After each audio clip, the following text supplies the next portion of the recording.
Donc, ça c'est pour dire aux gens qu'il y a un tir ici. On ne doit pas s'approcher. Voilà, donc c'est l'ouverture du champ de tir. Ladies and gentlemen, welcome once again to Ibrahim Traoré's era. What you're about to hear isn't just another headline, it's a turning point in African history. Right now in Burkina Faso, a movement is unfolding that declares one thing loud and clear: we will never again be helpless. Captain Ibrahim Traoré, the young lion of Africa, has just made one of the boldest national security moves Africa has ever seen. He has ordered the Burkinabè Armed Forces to train every citizen of Burkina Faso over the age of 18, men and women alike, in basic combat skills, firearms handling, and tactical defense. This is not symbolic. This is a full-scale nationwide civilian readiness initiative unlike anything the continent has witnessed before. Somebody will ask, why now? Because the Sahel is no stranger to sudden danger. And in recent weeks, Traoré has watched foreign-backed forces attempt to destabilize Mali, a direct threat to the alliance of Sahel states AES.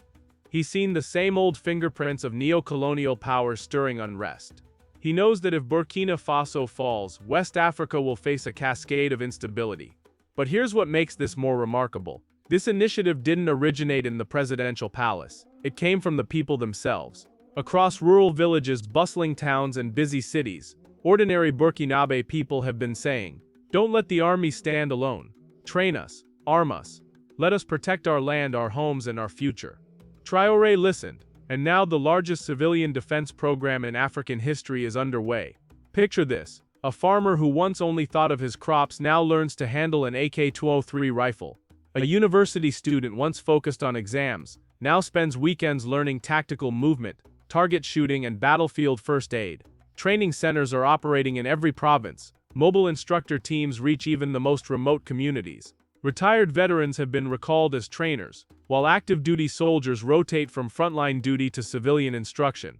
Every trainee is learning to detect and report suspicious activity, communicate in battle using signals and codes, administer first aid under fire. This isn't simply preparation for war, it's preparation for survival. When Traoré unveiled the program, his message sent shivers through any foreign operative eyeing Burkina Faso. We will not wait to be attacked. We will not wait for rescue. If you come for us, you will find every Burkinabè ready to defend their land, and we will fight until the last man and woman stands. For decades, African governments have outsourced their defense to foreign powers, always at the cost of sovereignty. Traoré is ending that dependency. His message is simple: we are enough. Weapons are already being issued. Training has started. In some communities, neighborhood defense drills are happening weekly. The first camps are concentrated in terrorist-prone regions, where civilians have long suffered under repeated attacks, and this concept is spreading fast. Mali and Niger, AS partners led by equally defiant military governments, have launched their own citizen defense programs. This changes the game entirely. If war comes to the Sahel, it won't just be armies defending borders. Entire populations will be armed, trained, and ready. What invader dares attack a nation where every adult is a potential combatant? What mercenary force can hope to defeat millions who fight not for pay, but for their homes? Traoré is building more than an army. He's building a national mindset. When colonial powers once arrived, they met resistance from scattered warriors and kings. Today they would face resistance from an entire nation. This isn't politics anymore. It's survival. The Burkinabè people have vowed never again to be servants, directly or indirectly, to foreign powers. They will work their own soil, mine their own gold, build their own industries, and defend their own borders. If anyone tries to strip that from them, they'll find that Burkina Faso is no longer the country it once was. When Traoré declared that every adult citizen would receive defense training, he wasn't just announcing policy, he was redefining national identity. This isn't about swelling the ranks of the formal army. It's about turning the entire nation into a living wall of resistance. The people demanded it. In public forums, elders and youth said, "If the enemy comes, every man and woman must be ready to stand."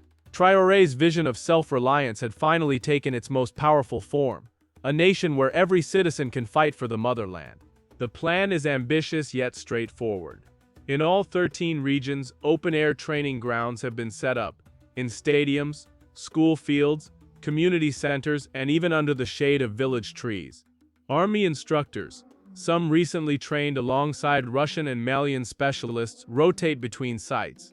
Civilians learn everything from handling standard-issue rifles to setting up barricades, from spotting enemy drones to organizing mass evacuations. The pace is intense, compressing a month of instruction into a matter of weeks. Women aren't just included, they're leading the charge. Market vendors, teachers, students, and nurses are strapping on belts and shouldering rifles. A 60-year-old grandmother in Kodugu summed up the spirit. "If they think my age makes me weak, they'll be shocked when they see my trigger finger." Her words went viral across Burkinabè social media. To ensure readiness, the government issues each participant uniforms, boots, and in some areas, helmets. Live fire training uses refurbished AK rifles, real weapons, not wooden replicas. Shooting ranges have expanded and ammunition is supplied in volumes unseen before Traoré's rule. The scale has stunned observers.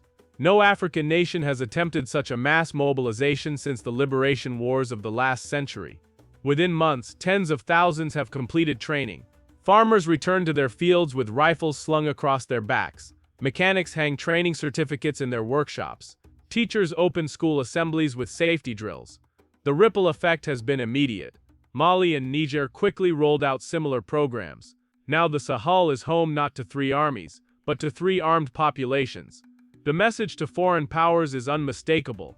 Destabilizing us means fighting all of us. Foreign governments are uneasy. Intelligence leaks reveal embassy warnings that the Sahel is becoming unmanageable for outside influence. That's exactly what Traoré wants, a region immune to manipulation. Of course he's realistic. Arming civilians carries risks. That's why training includes a strict code of conduct. Every participant swears loyalty to the Constitution and the people, not to any political figure. Discipline, the laws of war, and the difference between defense and aggression are drilled into every trainee. Day by day, Burkina Faso is becoming a fortress. No longer reliant on international peacekeepers, the nation is forging its own shield. The next time an invasion is attempted, it will be met not by thousands, but by millions of trained defenders. Traoré put it best. They can send their armies, they can hire their mercenaries, but they will never defeat a people who know how to fight for their freedom. This is more than a defense strategy. It's a movement. The AES, Burkina Faso, Mali, and Niger now share intelligence, coordinate drills, and jointly manufacture weapons and equipment. If one is attacked, all respond.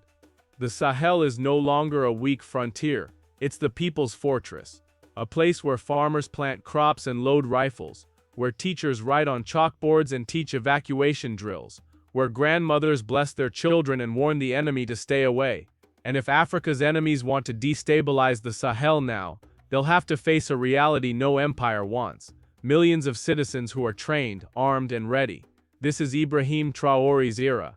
If you love Africa, like this. If you love Ibrahim Traoré, subscribe.